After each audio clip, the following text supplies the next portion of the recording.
cho tụ nó thì tụ hai y này gì y này gì dạ, hi này dạ, khi này dạ, khi này dạ, khi này dạ. Ừ.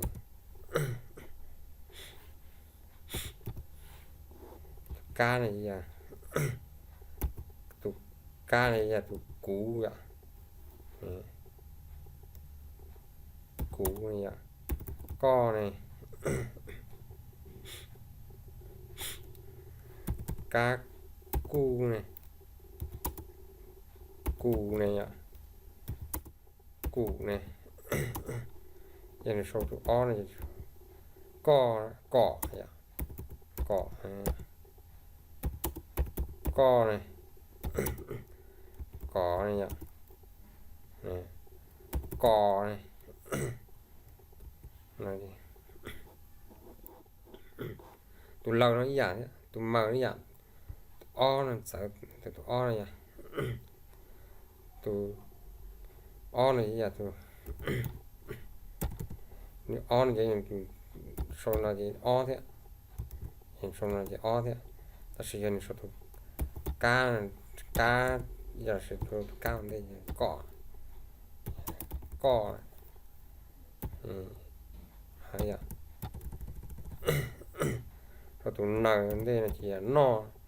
nó này, nó mỏ này, nó mỏ này nó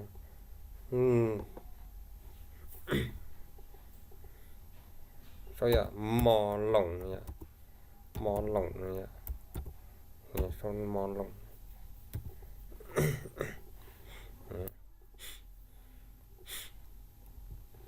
số tụ bờ này số tụ này tụ bay này bay này bay này tụ bay này tụ bìa tụ bay này bay này tụ tay tụ bờ này tụ tay nha u này nhá u này nhá có cái nói gì u đó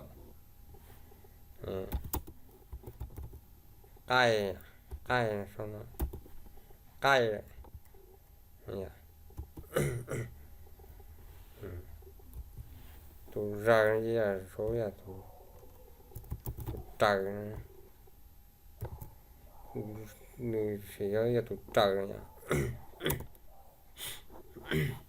có số là trịa nhá, có số trát trịa này nhá, trát trịa này số nó yeah.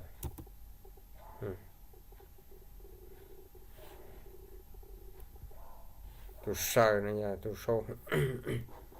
sờ nó chỉ là tụ số cái số xua này nhá, xua này xua này so này nhá, so này nhá, so này xua này xua này này xua xua này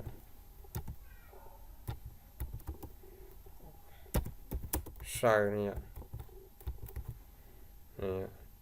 sờ này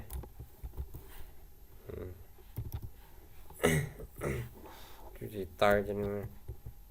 tới này nhá, tới này nhá, tới này, tới này, tao này, tê này, mình sẽ muốn tao tù này, tù vài nhà tù vũ này, nhà vậu này, nhà võ này, lần đầu thì nó u nhỉ, u nhỉ, u nhỉ, u nhỉ, rồi nhỉ, thua nhỉ, chua nhỉ,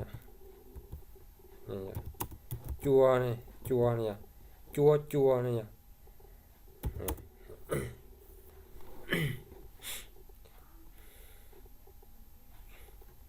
sủa này,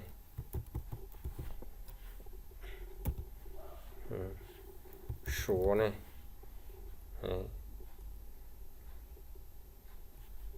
xua này, này xua này, à tôi sờ này gì xua ya, xua này, giờ nó xua, xanh này, sánh này,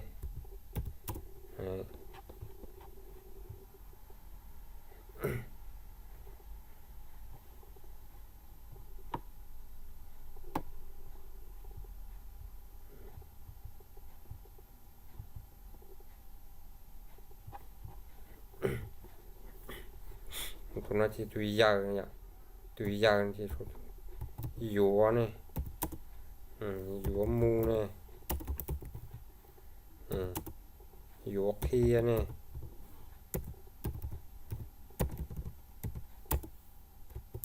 kia này thuộc khơi à, kia này, tụi nó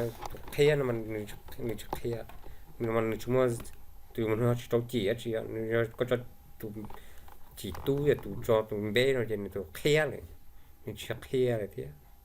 họ có cho tụi nó rồi nên kia này, cho tụi nó chỉ tụi kia này,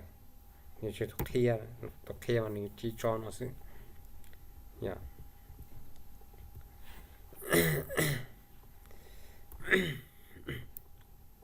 Tụi nó là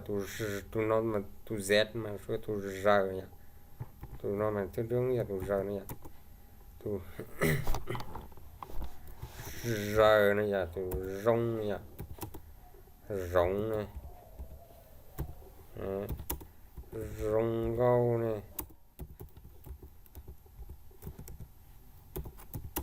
rong trâu này, trâu này,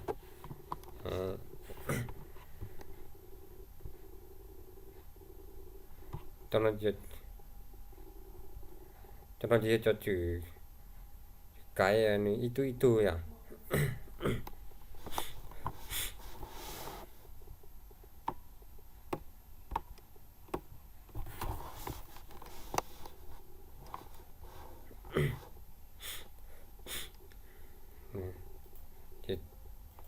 Chỗ thu nó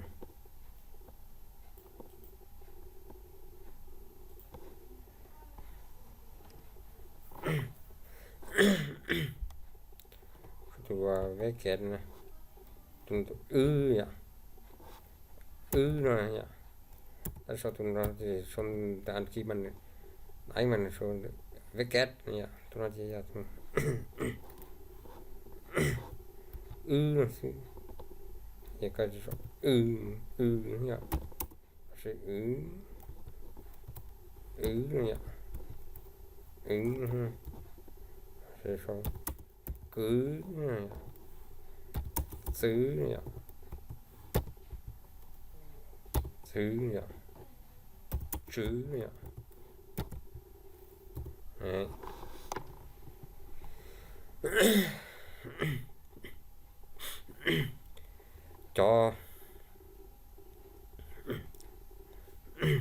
cho nó chỉ có ghép rồi, cho nó chỉ có ghép rồi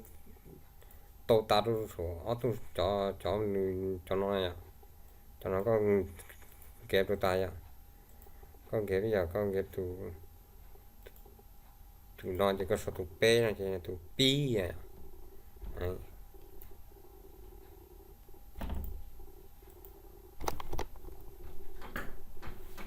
Pi à.